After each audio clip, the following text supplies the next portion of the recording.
are watching Sammy, the Interviewing Toucan, made possible by the Indiana Young Reader Center. Hey, everybody. I'm Sammy, and I'm here today with Francesca Zappia. Hi, Chessie. How are you? Hi, I'm so good. How are you? I'm so great. I love talking to Indiana authors, and you're one of my favorites. So, can you tell us a little bit about yourself and your connection to Indiana?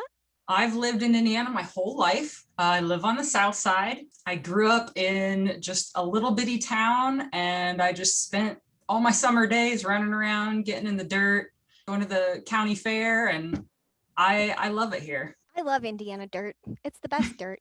It really is. Totally. So let's talk a little bit about your work. I've got one of your books here. I think this was your debut book. Is that right? Yes, Made You Up Yes. was my first book. Okay, and you've got 3 books out and one out on Wattpad. Is that correct? Yes. So the three books that I have out, and I don't have them here with me, but the three books are Made You Up, Eliza and Her Monsters, and Now Entering Adamsville.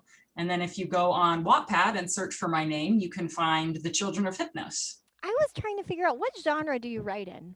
That's a really good question. Made You Up and Eliza and Her Monsters are both contemporary young adult books.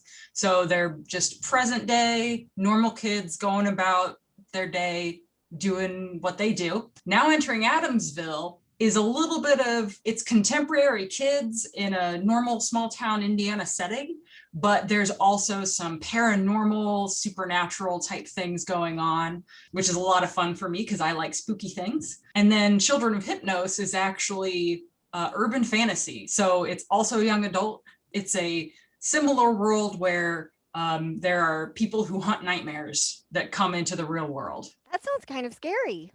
It's a little bit scary, but it's also pretty fun. Well, Chessie, so you've got these 4 books. Can you just talk a little bit about where you are in your creative journey and where you want to be someday?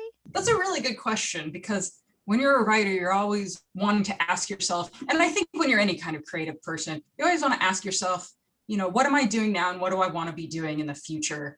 And I think your art changes as you do. So like the person I was when I wrote Made You Up isn't who I am now. And it's not who I'm going to be in the future. I'd like to start writing more like fantasy and sci-fi. I've always been really interested in it and I love it so much. And I feel like I've grown a lot as a writer, especially since my first book came out. And I want to get into more of that. I want to expand more and just try new things. I love that answer, and I especially love how you looped kind of all creatives together. Like I do writing and I do like art, I draw, I do illustrations for my books. And so it kind of I've just noticed in a lot of different ways that you always want to be growing. Yeah, I just think that's so great, you people with hands. Hands help. Hands Yeah. help a lot. They're kind of amazing. Ah, so speaking of hands and arms and things, we are all living through this health crisis right now. How are you doing? Have you gotten a shot yet? Yes, I got my first shot. I'm so happy that I was able to get it, that I had the opportunity to get it. And I knew that I wanted to get it and kind of help out and make sure that we all can be as safe as we can. So I was very, very thankful that I was able to get it. And I can't wait to get the second shot and be fully vaccinated. Yay! Well, probably by the time this airs, you'll be cleared to go anywhere. Yes. Yay! Yeah. So exciting. Lots of authors that I've talked to, when I ask them about the pandemic, they kind of say, well, it hasn't been horrible for me because I write at home anyway, you Mhm. know? So I feel like in some ways we get kind of a skewed idea of how it's been for people, but it's been rough. Yeah, for a lot of people, it's been really rough. I have a lot of I have friends in the healthcare industry who have had to be in hospitals during this whole time, and they've had to see how it affects people.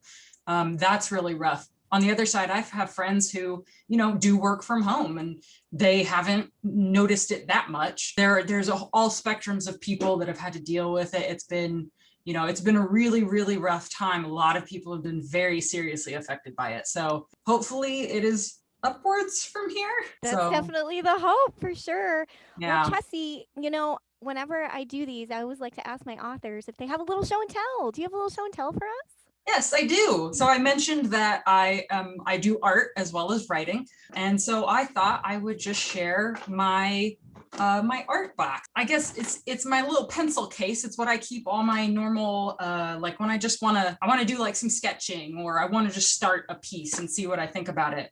I just get this out and get my sketchbook out, and we've got like my erasers and my kneaded eraser, and I've got my compass and my sketching pencils. And then these are my favorite. I have my like fine liner pens. So they're really thin points, and you get to do the black lines and everything.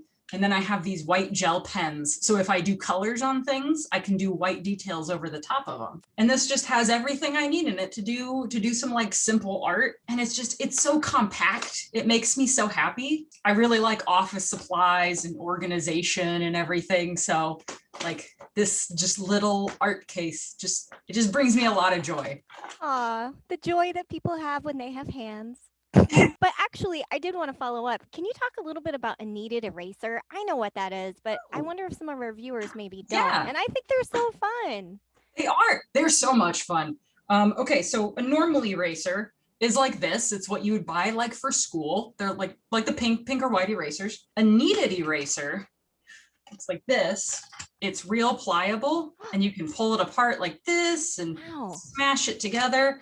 And what it's really good for is if you are like shading something. So you have the edge of a pencil and you're just shading something in. What you can do is pull up part of this kneaded eraser and just kind of like blot at it, and you can lighten your Oh. shading, or you can, scrub and erase it completely. And then instead of the eraser just falling apart like these do, see how it's all worn down? Mm-hmm.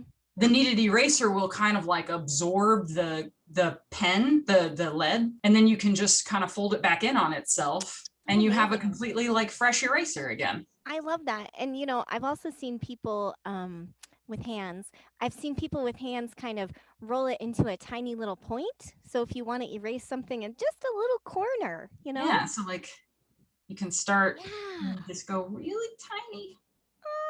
So You can go fun. really super Gosh, small with it. Jesse. Well, that's so fun to share that with us. I really appreciate it.